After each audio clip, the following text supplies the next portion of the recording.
ভাগের 1 ভাগ সময়ে শেষ করতে পারে পুরো প্রক্রিয়া।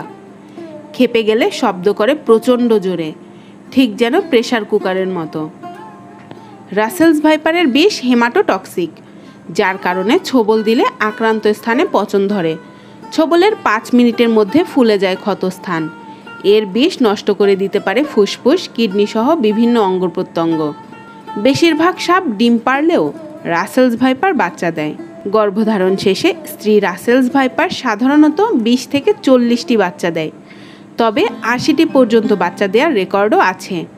একদিকে উচ্চ প্রজনন ক্ষমতা, অন্যদিকে বেজি, গুইসাপ সহ প্রকৃতি থেকে সাপের শত্রু বিলীন হয়ে যাওয়ায় বৃদ্ধি পাচ্ছে রাসেলস ভাইপার।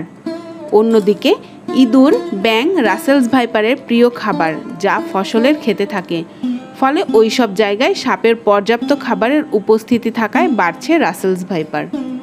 দেশে একটা